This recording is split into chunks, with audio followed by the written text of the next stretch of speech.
Hello, everyone. Welcome to another episode of the Noisy Neighbours podcast. Tuesday evening, joined by my brother Christian. Christian, how are we doing tonight, mate?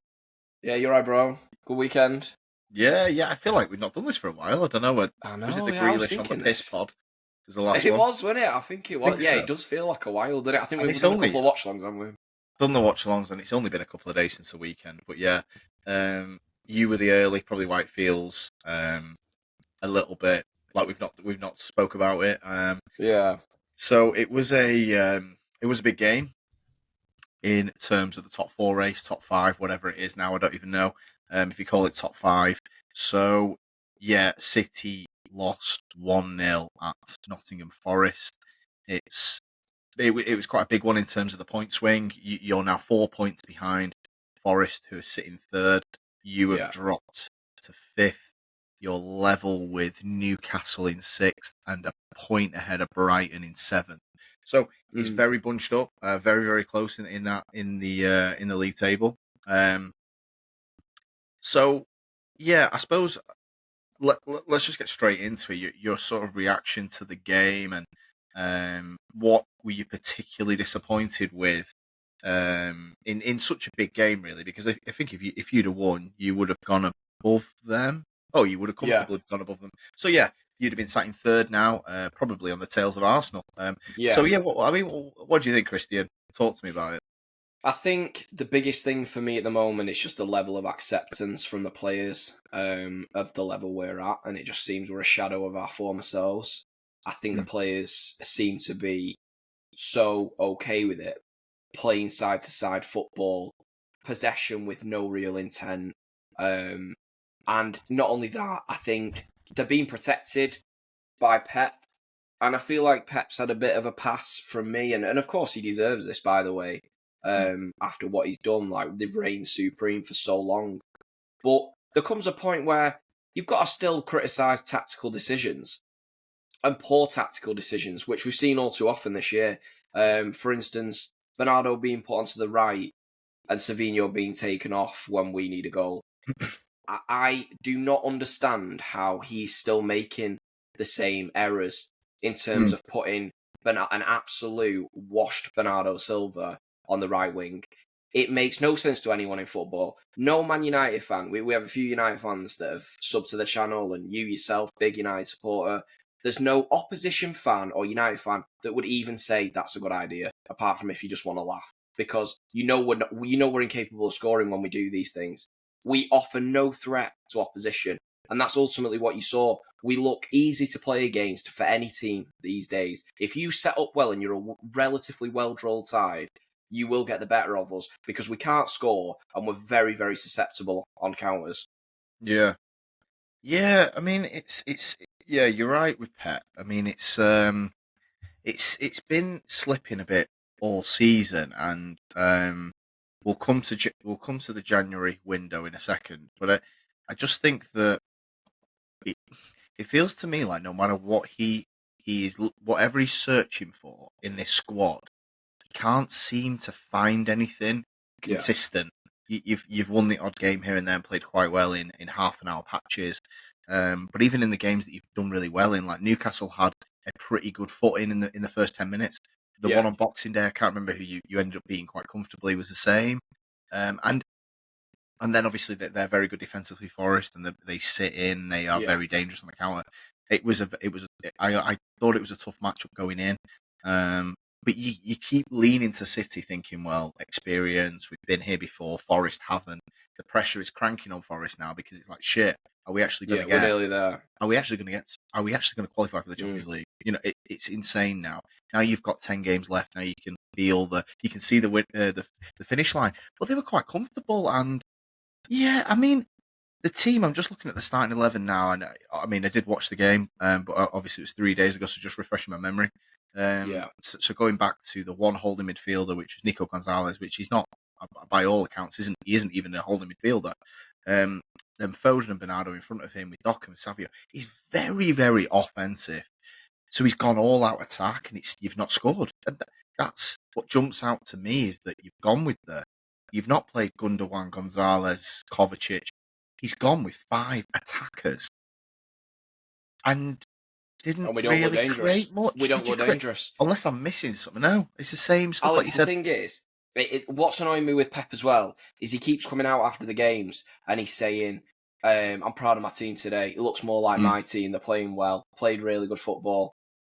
Well, I don't know. Can you let us in then? What we're now judging these guys by? Because I get look, I know Pep is, he notoriously defends his guys in the press. We've seen his clips from the Prime docs, but there comes a point where, well, we're not stupid. We are watching the same game you are watching, and we know we are absolutely fucking clueless. We pass it side to side, we boring, and we recycle the ball endlessly with no intent or no ideas of how to get the ball to Haaland and then ultimately how to score. We are so predictable. We're one-trick ponies.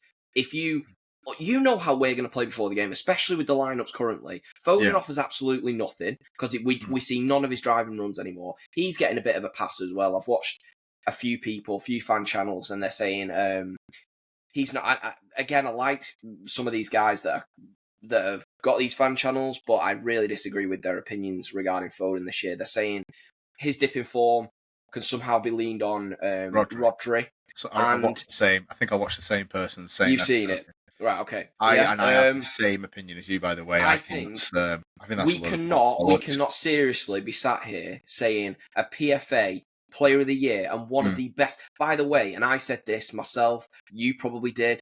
He was one of the best players in the world last season. We cannot seriously be sat there the following season saying we pin his awful next year and falling off a cliff on another player's injury.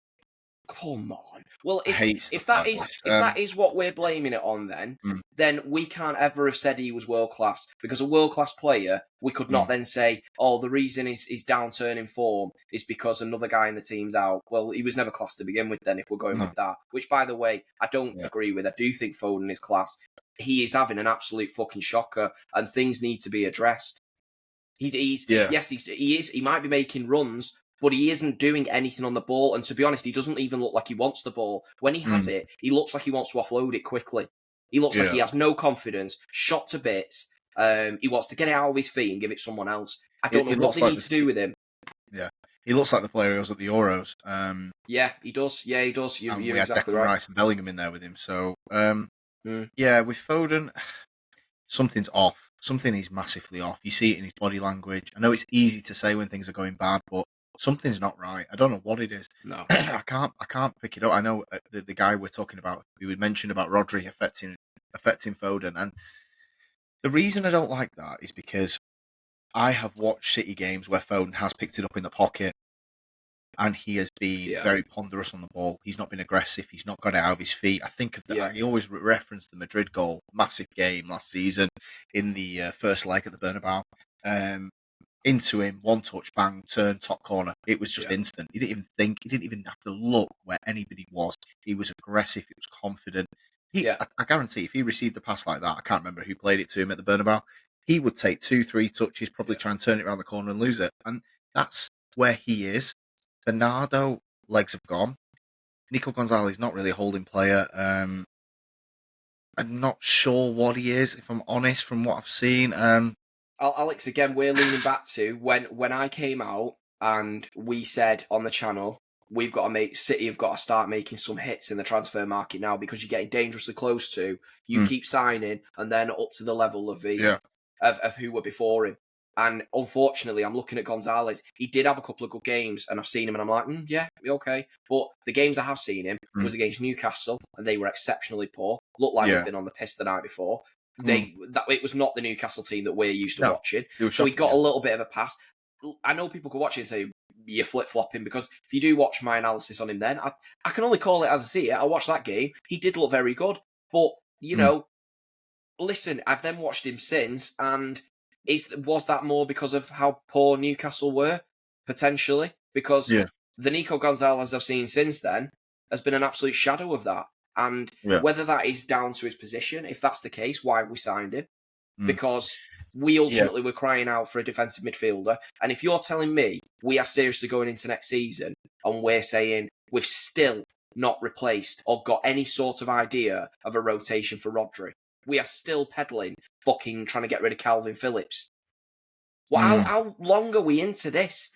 He's going to be post ACL. We cannot be throwing him back in for a 60-game season. No. And thinking that's going to work. Yeah. And at this stage, you don't know what you're going to be hunting down next season. You can only go off worst case scenario that you might have to get 85 to 90 points again. And it's a lot. It's a lot of wins. You've got to be consistent. You've got to. You mentioned there, Gonzalez. It's all about winning league titles. You know it. I know. It's all about consistency. You can't have too many games off in most positions, and certainly in centre mid. It's a key position for Guardiola. I just want to touch on January and just looking back now.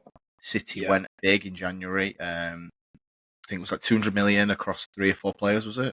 Yeah, 4 players. 200 mil. And ironically, Kusanov, who had the most difficult stars, actually looked the best out of all of them, which is 100%. props to him, by the way. I'm trying to look at this January from the outside looking in, right? I was a little bit confused by it. I've got to be honest.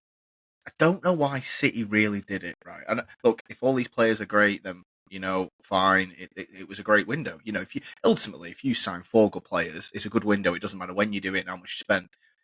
The thing is with January, you always have to overspend. Typically, just naturally, they want 20 more million because it's halfway through the season, and you also are panicking a little bit because you would have got them in the summer, right? So it's someone that's come on the radar either since September or since October, November, which you've not got a massive sample size. Now, City did this. Why did City do it? I'm trying to work out because was it to really go for the Champions League? Because you were never catching Liverpool. Yeah. I don't know.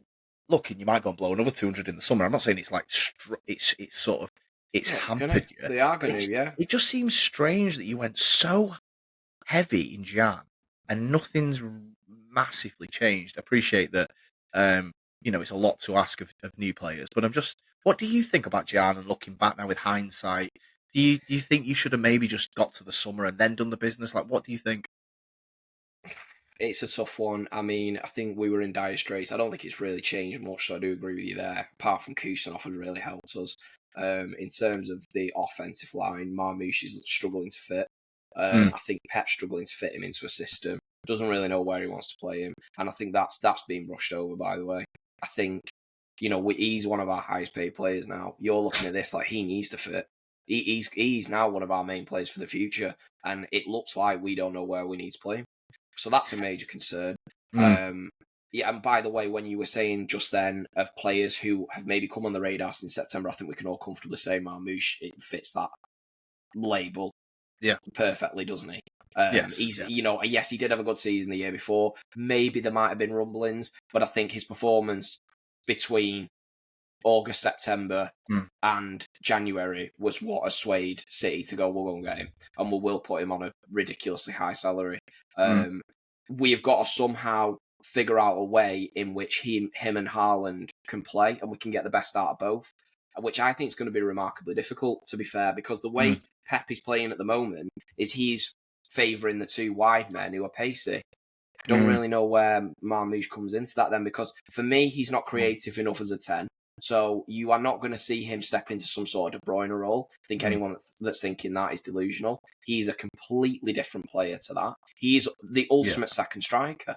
So we're going to need a change of system in the summer. Maybe this is all part of Pep's plan, and this was all his thing the whole time along, which it could be. But look, there is. Yeah, I think that's a good point talking about Pep, and there's time to see what the bigger picture might be ahead on the back of January. Right now, January to me looked like a panic, and I'm not. Yeah. I think City should have just accepted. Look, there's no way you're hunting Liverpool down, even at 12 points. They've lost 1 game all season, and it's March. Like, even if you signed 4 incredible players, you would have had to go perfect, and it was so. I think they should have just gone right. Let's stand grounded. God, sound like Ineos here. Get our house in order. I think what I want to talk about with you is Haaland particularly, and I want to talk about that. The obviously De Bruyne moving on, definitely. Bernardo potentially moving on. The wingers now are Doku and Savio, who are unproven across a 38-game season. Certainly Savio and Marmoush doesn't look like a winger. He looks like a second striker who isn't going to be really He's not going to be a creative monster. Just Haaland is a striker who needs service. We've seen it, and he has had one of the all-time greats providing him with service for 2 years. And I just want to talk about the stats of Haaland, and he is going to be measured by numbers. Haaland, he is that type of player. He's not an Aguero. He's not going to. If Haaland doesn't score, he ain't going to be man of the match. You can categorically say that. However, he scores a lot. I just want to talk to you. So first season with prime De Bruyne, or very close to it. Yeah. And Foden was good in these seasons as well. So you had a dual creation. And was Mahrez in the 23 team as well? Mahrez as well. So 2023, 36 and 35 with 8 assists. Insane. It's over a goal a game in the Prem. Smashed the record. Next season, he had some injuries. He only played 31. He missed 7 games. He scored 27. Still unbelievable. And 5 assists. So both had come down, though. He'd gone from over a goal a game to just under a goal a game. And the assists have come down as well. This season, 27 games, 20 goals, 3 assists. So you've now gone well under a goal a game. Now you're into the Isaacs of the league. I want Chris Wood's a bit of a flash in the pan, but you get me. He's not astronomically above everybody else in the league. I think he'll still probably hit. What is there? How many games left? Is there another 10 or? Yeah, 10 games left. Yeah. So, in my opinion, he'll probably hit 25. But Haaland's got the bulk scorer as well, so it wouldn't surprise me if he gets 27 again. So, I do get what you're alluding to. I suppose you mean in his the creation almost. Well, you've signed this guy to a 10-year deal, and anybody would have done the same thing. Now, the model with Haaland, you've seen it. You won the treble with it. Now, I'm not saying you can go and sign a De Bruyne, but it's like you've got 2 wingers whose end product isn't great. Foden's God knows what's going on with him. And Marmoush is a support striker who wants to fill his boots himself. Yeah. Are you worried about the projection for Haaland? And just the creation there is not there. Unless you sign a Florian Wirtz or somebody going to the next season. What do you feel with it? And are you concerned? Like looking ahead to? I'm not concerned. I'm not just concerned. I'm bewildered. Like everything you've said is correct, and the way we are looking at it is there's a direct correlation from the stats you were saying from seasons previous to where we're at now that he's only on 20 goals. I mean, by the way, only. I know it's still impressive. Yeah. However, you've got to judge him off what he was doing, which was fucking monstrous. So it's a drop-off. Whether it's still at a decent level now is regardless. It is a drop-off from what he was at. And there is a direct correlation in De Bruyne getting older. Foden has completely fell off for whatever reason. So the creation is not there anymore. And then his only outlets are 2 wingers who have no fucking end product. I just think we need to go in and we need to help the guy out. Because at the minute, we are throwing him on a fucking rock and there's no one helping him out at all. Yeah. It's strange. And I just think the recruitment has... Okay, Savio was a bit of we might as well do it. We sort of we co-own the other club or whatever. It's under the City Group. But he's very raw. He's not going to come in and be consistent at the very least. Doku is what he is. Doku does not have an end product. He's quick. De Bruyne's gone. Foden's struggling, and now you're looking ahead to next season, and you're like, wow, we potentially have got a plug. Are we looking at right? We really need to replace Mahrez now. De Bruyne has basically you've squeezed every bit of juice out of De Bruyne because you've got by last season on the back of whatever De Bruyne had left and an incredible Foden season. And now you're looking at it like, are we going to get that Foden season again? You have to be thinking, obviously, as a City fan, you hope, but... I think the thing is as well with Haaland, before we move on from him, I do really feel sorry for the guy.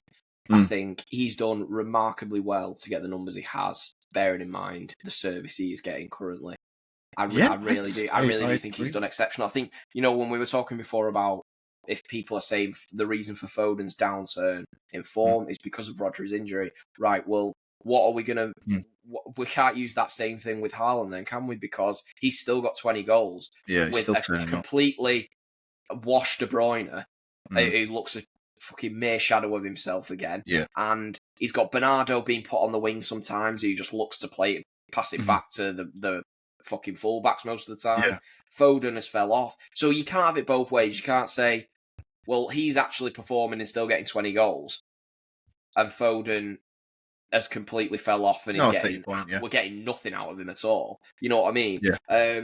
But yeah, to move on to, I just wanted to say something on our wingers, on our fucking dynamic duo on the wings of Savinho and Doku, because I couldn't be more pissed off at this point. And I tell you what, we are slowly becoming a mid-table side.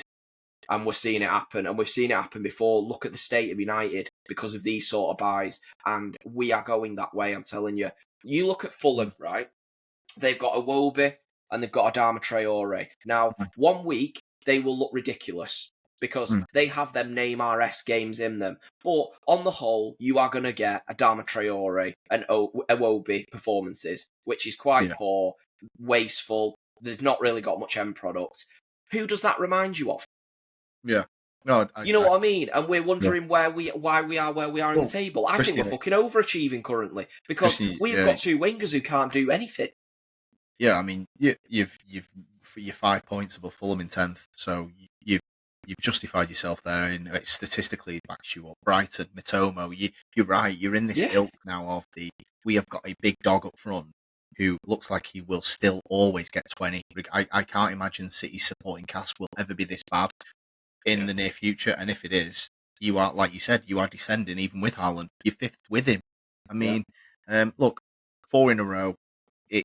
There's maybe more things to it than just that. There's probably a lot of intangibles. You can't just sort of compare things. But I do just want to touch on before we wrap up on City. I do want to talk to you about the drop off, and I've got some stats together for you, and I've obviously. I've not sent these to you, so I want your reaction to them, and I want to talk about Pep, and sort of the dramatic drop off that we've seen this season. And I just want to hit you with some statistics. So, what I've done is I've got last season's stats. I've got your goals scored, goals against, points total, and I've projected your 38 game pace this season based on where you are at the minute. So it gives you a bit of a steer of where you're going to end up. Might not be exact, but you know what I'm saying. Yeah. So we'll compare. So this is your projection for the this season. If you continue at this pace, obviously, if you win the last 10 out of 10, it'll blow it out of the water. But I'm going off what I think. So sorry, the maths, not what I think. I've not even looked at your fixtures. You've played 38 games. You're on a 63 point pace this season. City are. You're on pace to score 72 goals. You're on pace to concede 51 goals. Last season, you played obviously 38 games, full season. You got 91 points, won the league. You scored 96 goals. You conceded 34 goals. So obviously, I've just hit you with those numbers. I'll give you the splits now. Scored, you were on pace to score 24 less than last season. Goals against, you're on pace to concede 17 more than last season. And points, you are on pace to get 28 points less than last season. That is absolutely mind-blowing, in my opinion. I don't know what obviously, it's not been great. What's your initial thoughts on that? The stats are damning, and it's not just down to Rodri. We have seen an absolute fall-off, and I think it is down to a lack of preparation to players getting older.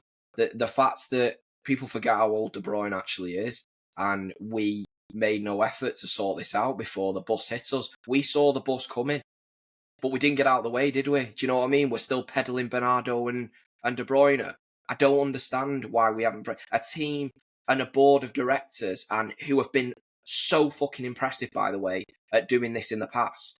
Vincent Kompany, Diaz, straight away, sorted. Sergio Aguero, Haaland, David Silva. We have done this constantly, and we've always sorted things out prior to it being a huge problem. But this year, the previous years that have led to it, we've decided to not make any efforts to sort this out with an aging team, and a team that has been pushed so extreme. You know what I mean? I don't understand why we've done this and why we've let it get to this stage. The stats don't surprise me based on the way we have acted.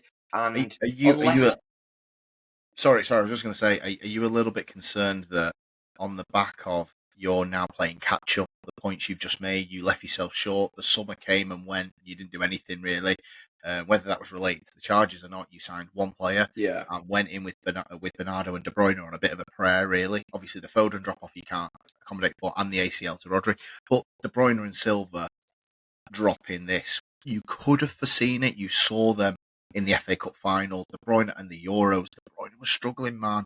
You know, he's been you have squeezed every bit of juice out of that guy. You know what I'm saying? So now, do you think that? Are you concerned now? It's panic stations to plug the De Bruyne gap, to plug the Silva, to plug the Mahrez that didn't really get replaced. Are you a bit concerned now, looking at where you are as a squad? Of course I am, and I think the issue is it's where do you go, because these guys don't grow on trees. You know, you don't replace these guys in a minute, do you? But I mean, is there a guy out there that we can replace? You know, Kevin De Bruyne with it? Probably not, really. You know, even if we go and get Wirtz, he's not a replacement for De Bruyne, is he? Let's be honest. We're not going to get that sort of level from anyone. But I'm just meaning, I don't understand. Unless Pep's idea was, I will go in a completely different direction. I'm not going to find a De Bruyne anywhere. I'm going to go with a completely different, switch it up again, go with two ridiculously quick wingers who can beat men. I've got the ultimate number 9, and that's the area I'm going to go with. So, in fairness, if that was his idea, then I've got you. But we did also see Doku in the previous seasons, so that's where I'm not giving you a pass on it. Because if that was your idea, then you needed to go and replace him, because we know his level and we know he isn't getting much better than what he is. He will cook fullbacks and do nothing at the other end. That is all we fucking do with him. That is all we'll ever get.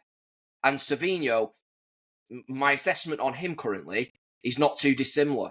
So this is what we've ended up with two fucking carbon copies who have no idea. And also, Savinho's shooting, that he's just allowed this freedom to cut in now. And I mean, that Tottenham game, mate, we were doing the dual watch along, weren't we? Yeah. I couldn't have been more pissed off with that guy. He was cutting in and he was shooting. And I think one shot, maybe two out of about 6 or 7 efforts actually went through to the keeper. How are you hitting the defenders more with your shots than they're reaching the goal?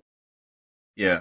It's fucking madness. You nailed it a few months ago. This young breed of wannabe Robins is just a fucking joke. But yeah, man, I just think that I also do want to point to. I think you touched on it then, or you was leaning towards saying it. Is that the approach now is like, shit? Do we have to go with a collectively good team because we haven't got the star power we've anymore? Lost De Bruyne. And where the fuck do you go and find another one? So now is it like? So now from your perspective, it's like, fucking hell, yeah, we could go and chuck cash at somebody, but what's the chances of him being as good as De Bruyne was 2 years ago or 3 years ago? It's unlikely. So now it's like, now are you telling me that, like, because this is what happens, right? You've said it to me. I've seen this happen with my own club. What happens is star players allow you to play shitter players in other positions for a consistent amount of time. So what's happening now is, if you cannot plug an incredible player as a number 10, right, for De Bruyne, and we don't want to name names because we don't have a clue, because Wirtz might not work out, we don't know.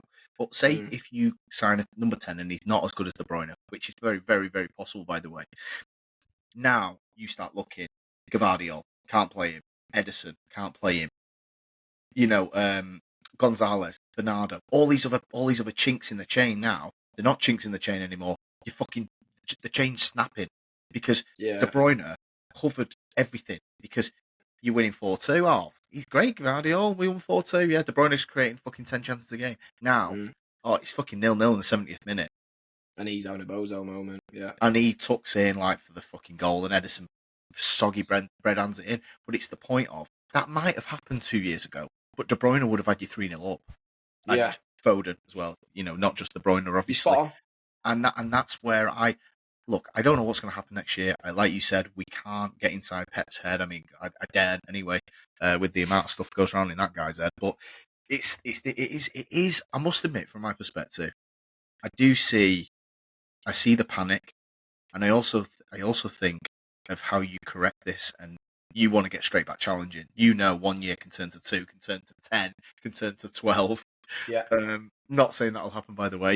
You've had one drop off. I'm just shocked at the significance of it. I'm just looking at these numbers here. I wrote them down before we came on the pod. 24 less goals scored for Man City. Forget the points. The goals. You go 24 less goals scored, 17 more conceded. Christian, that's a 41 goal swing in the goal difference. But the thing is, why that doesn't surprise me is we did see De Bruyne was slowing. I mean, the amount of injuries he has had in the past few years, it's been ridiculous. He was fucked for the Euros. Yeah, exactly. So I don't understand where City were going with it. Whether they have absolutely rolled red or black at the casino and gone, we hope Savinho or Doku randomly turn into fucking prime Neymar and that covers for De Bruyne. Well, that's a serious fucking gamble that you've gone with if that was your idea. Because we saw nothing prior to that would suggest that was even a mere possibility. This is where I am very pissed off. The lack of preparation from the team, from the board, has left us now fucked. And you are right, it is a complete panic station. Because when we get to the summer, all clubs know how much we are going to need to go in for these players. Leverkusen can name a fucking price and we will have to pay it. If they go 150 million, we're going to have to do it. Because there's no one else really, unless they have got someone in mind. But where I do think you're right is I don't think we're going to go and get Wirtz. I think they'll try. I don't think he'll come. I think he wants the Madrid move from things I've read. Regardless of whether we do or we don't, I can see City going in a direction that they need to get, like Liverpool sort of idea. Solid plays in every position. You look at their midfield. Yeah. You know what I mean? And I think that's the best way to go. Because even if we do go and get Wirtz, like you said, you made a good point. Who knows what level he's at, really? Until they come out of Bundesliga, mate, we've seen this time and time again. We have seen players come out of that league. Yes, we've seen them work. But we've seen the majority not work. You know what I mean? And it's dangerous when it's bad when you're buying a Havertz for 60 million, but when you're spending the numbers that are being touted for that lad, that's life changing. And also, we cannot, mate, we cannot afford another player because if we're paying 150 million for him, then you know he's going to be our highest paid player, or next to Haaland, he's going to be on 400 grand a week. So then we cannot afford to miss that. And then a year down the line, he's on the fucking bench. We look at Grealish. Yeah. We've not even sorted that issue out yet. I'm telling you, we need to go out and we need to get solid players in these positions and just get back to performing. Because, Alex, I'm being serious. We are nowhere near competing for the title next year. You look at it, right? You've got who is actually capable in that offensive line. So you're talking from... We'll ignore the number 6 because you're looking like Rodri will come back in, so that's fine. But you are looking from that point onwards. You tell me who is really going to clinch a title other than the obvious in Haaland.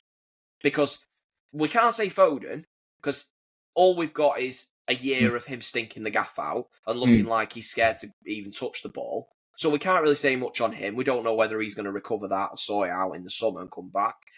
So you are going with, next year...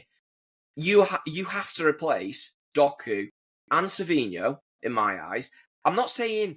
Well, Doku is always a rotation player in a title-winning side at fucking best.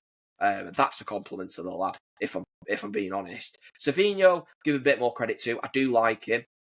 But like you said, he is insanely raw, and there is a lot of them annoying traits, cutting in, fucking shooting, wasteful. He's not... You know, his end products in terms of creativity isn't great. He seems to beat his man, doesn't really know what he's doing when he gets his head up, seems to always mess it up. So you are looking at, you need at least 2 wingers coming into that side. Then you're like, well, where are we putting Marmoush? Do we sack off the winger thing, go with the second striker to fit him? But then where you go in behind that? Like, lad, it's a fucking mess. I hope Pep has something in his head, because the transfer strategy from January seems to be scattergun. Because if we're getting linked to Wirtz, why have you gone and signed Marmoush then?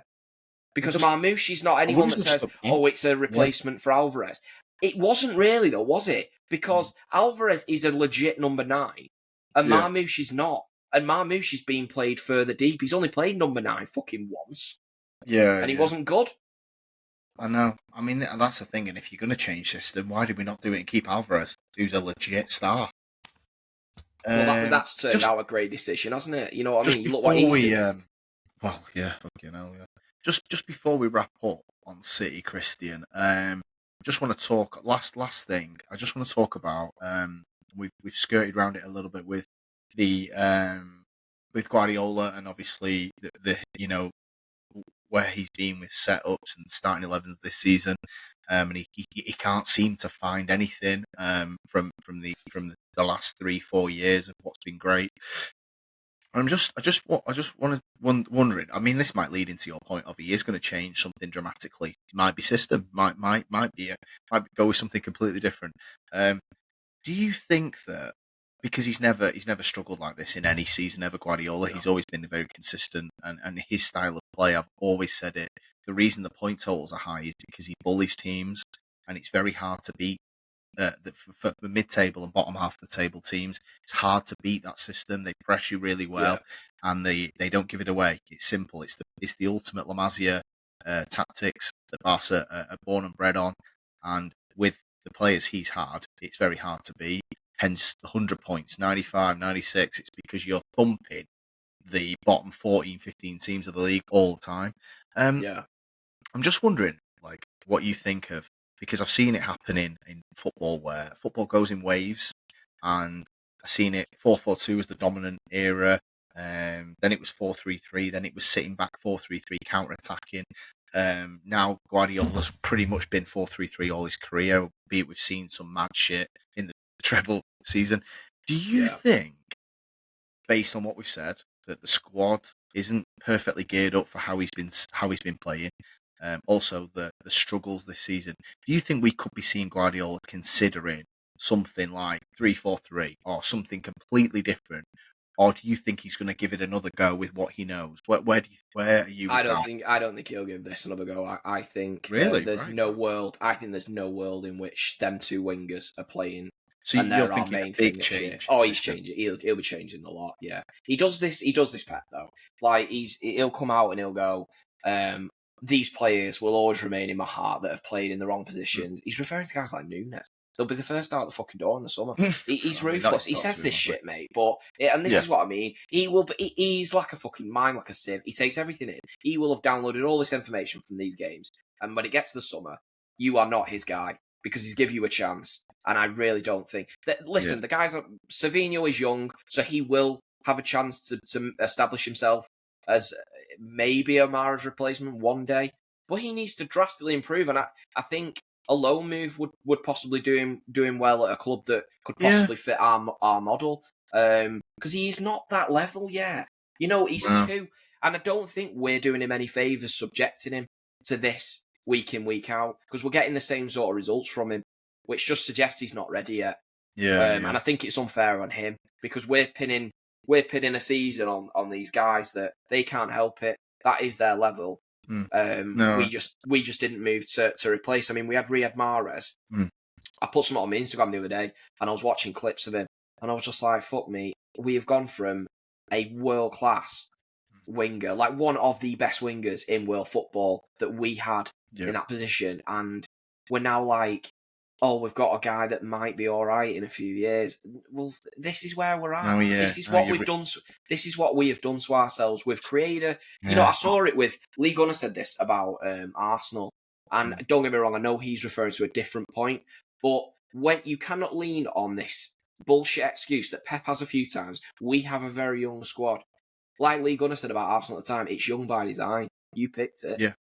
So don't then fucking don't then come and go, we've got a young squad, this is why they drop. Well, why the fuck have we got this much of a young squad if this is the level and we can't perform and win titles at it then? It just seems like a lack of preparation. And I will say one thing on Pep. It's the first time I've been worried because I genuinely think he looks a bit lost and he is cutting a seriously exasperated figure on the touchline. I think even that first season at City, it's not comparable because that was more on, we were playing collar off at centre-back, cliche, like it was just a fucking mess. He didn't have the players, ultimately he went out in the summer. And we went out in the summer and he sorted it, and then we were pretty much have been ridiculous ever since. This is the first time where I think he looks a little bit lost. And I mean, it is worrying. Well, hence my question. That's why I asked it you, because I've seen it a lot in football, and this did the 4-3-3 high press possession did feel like it was going to stick the time better than other stuff, better than other systems. You've seen like Mourinho's amazing counter-attacking 4-3-3 system where he conceded 12, 13 goals in a season and was just so tough to beat, and they won leagues and shit. And Mourinho won a treble with Inter with it. But it died a day quite quickly, actually. People found out. People were like, "Well, if you don't want the ball, we'll fucking have it all game and we'll bat you." Exactly. The Guardiola way. And this is something that I've been thinking. I'm like, when is this going to be like right? And we have to change. And it has stuck the time for a long time. And this season, we did a pod a couple of weeks ago, 2-3 weeks ago, and I said to you that guy was on the overlap, and he was talking about the data from this season with teams going more direct, as in like not route one, but like getting it through the pitch quicker. So like rather than goal kick to right back to centre back, back to centre back, back to goalkeeper, and drawing teams onto you. Now it's straight through the midfield. Forest do it brilliantly. You can tell they are drilled. Get it to Morgan Gibbs White as soon as you can. And Forest have 30% of the ball, and the third. Yeah. And I've got to be honest, this is the first time I've looked at it and gone, are we seeing a slight change and the athleticism in the league as well? It's like, get it through the pitch quickly, and I saw Bournemouth do it. Get it to Clivert as quick as possible. Semenyo and everyone else, and Evan Nielsen bombing through Tottenham on Sunday. And that's why I ask you, and I'm very, very intrigued as to think, is Guardiola going to go, no, I'm going to double down. I'm going to go, no, this is my system. I've done it since fucking 2008. Or is he going to go, you know what? Teams, this athletic direct play, maybe I've got to change.